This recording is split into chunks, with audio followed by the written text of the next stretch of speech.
देखिए, ये व्यवस्था परिवर्तन ही है कि विशेष सत्र बुलाया गया है और इस विशेष सत्र का मुख्य उद्देश्य जो है हिमाचल के लोगों के अधिकार से संबंधित है। मैंने कई बार कहा, भारतीय जनता पार्टी को हमने सर्वदलीय बैठक में भी बुलाया। सर्वदलीय बैठक में बुलाने के बाद जिसमें सीपीएम के लोग थे, आम आदमी पार्टी के लोग थे, बीएसपी के लोग थे। भारतीय जनता पार्टी के प्रदेशाध्यक्ष अपनी बात कहने के बाद उठकर चले गए। जयराम ठाकुर जी को बिठाने की हमने प्रयास किया। उन्होंने कहा कि हम विधानसभा में बोलेंगे और अच्छी बात है कि वो विधानसभा में ये जो सत्र सिर्फ हिमाचल के लोगों के अधिकार का सत्र बुलाया गया है, जिसमें आरडीजी पर विशेष चर्चा होगी। आरडीजी का मतलब क्या है? भारतीय जनता पार्टी क्या आरडीजी के पक्ष में है या पक्ष में नहीं है? ये स्थिति तो स्पष्ट करे। ये आंकड़े गिनाने लग जाते हैं और आंकड़े गिनाने का मतलब ये नहीं है। मैंने कई बार कहा है कि सरकारें आती है, सरकारें चली जाती है। मुख्यमंत्री आते हैं, मंत्री आते हैं और मंत्री हर 5 साल बाद जनता की अदालत में जाते हैं और जनता चाहे तो उन्हें दोबारा भेज सकती है। लेकिन जहां प्रदेश के अधिकार की बात हो, वहाँ विपक्षी पार्टी किस कन्फ्यूजन में है, मुझे ये समझ नहीं आ रहा। आपकी आंखों के सामने ये नज़र आ रहा है कि प्रत्येक वर्ष 10,000 करोड़ रुपया आपका जेब से काट दिया गया है, जो पिछले सालों से हर साल मिलता आ रहा था। जब जयराम जी मुख्यमंत्री थे तब भी 8 से 10,000 करोड़ रुपया जयराम जी को मिलता आया और उनको आरडीजी के रूप में 54,000 करोड़ रुपया मिला। अब वो काट दिया गया है, जबकि हमें सिर्फ 17,000 करोड़ रुपया आरडीजी के रूप में मिला है। अब जो ये 2026 से 31 का वित्त वर्ष 16वें वित्त आयोग ने रिकमेंडेशन दी है, वो आरडीजी से संबंधित रिकमेंडेशन दी है। हमारी लड़ाई आरडीजी से लोगों के अधिकार की लड़ाई है, हम उसको लड़ने के लिए आए। हम चाहेंगे उसमें अपने विचार खुलकर रखें और ये बताएं कि क्या वो देश के प्रधानमंत्री के पास जाने को तैयार है।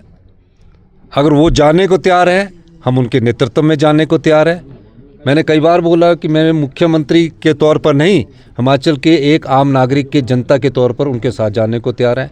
हमारे साथ जाने को तैयार नहीं है तो देश के प्रधानमंत्री के साथ अपने विधायक दल को, भारतीय जनता अपने विधायक दल को लेकर प्रधानमंत्री जी के पास जाइए, ये मैं कहना चाहता हूँ। लेकिन बार बार राजनीतिक रूप से आरोप प्रत्यारोप लगाकर लोगों का भला नहीं होने वाला। सोशल मीडिया पर राजनीतिक रोटियां सेककर लोगों का भला नहीं होने वाला। ये लोगों का अधिकार है। सरकार इस अधिकार की लड़ाई लड़ेगी, कांग्रेस पार्टी इस अधिकार की लड़ाई लड़ेगी।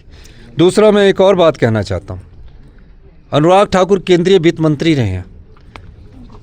उन्होंने पिछले कल एक बयान दिया, स्टाइल में भी बयान दे रहे हैं आजकल।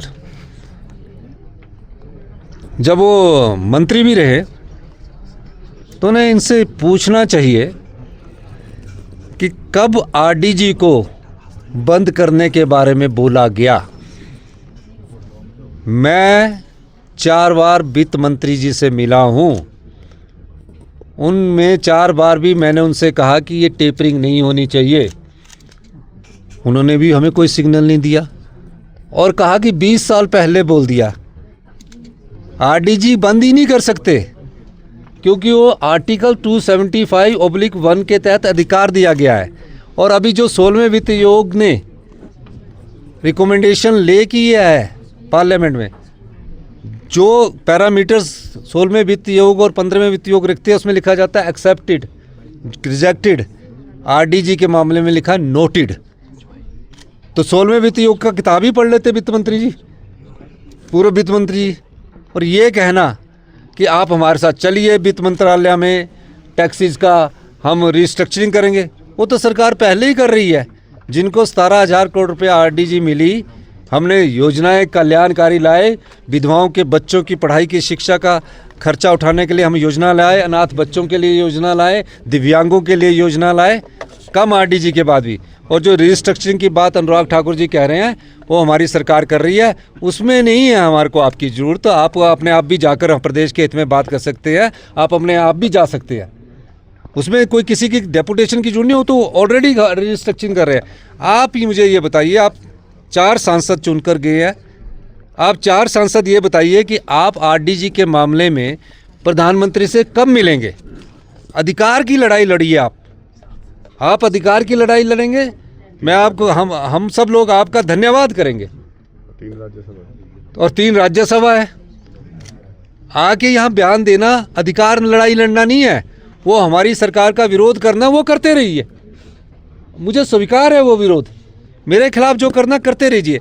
आप 7 सांसद जाके प्रधानमंत्री जी से मिलिए कि 1952 चीज़ से जो अधिकार हिमाचल की जनता को मिला है उसे मत छीनिए, ये मैं कहना चाहता हूँ। इसलिए मैंने हमारा ये आरडीजी के लिए पहली बार ये विशेष सत्र हो रहा है, और ये लोगों के अधिकार की लड़ाई है, और गरीब आदमी के अधिकार की लड़ाई है, किसान की लड़ाई है, युवाओं के रोजगार की लड़ाई है। ये किस पार्टी की लड़ाई नहीं है, ये सरकार की लड़ाई नहीं है। उनको चुनकर भेजा है, उनकी भारतीय जनता पार्टी की केंद्र में सरकार है, अगर वो जाएंगे तो इसका फ़ायदा हिमाचल प्रदेश के लोगों को होगा, मैं ये कहना चाहता हूँ। सर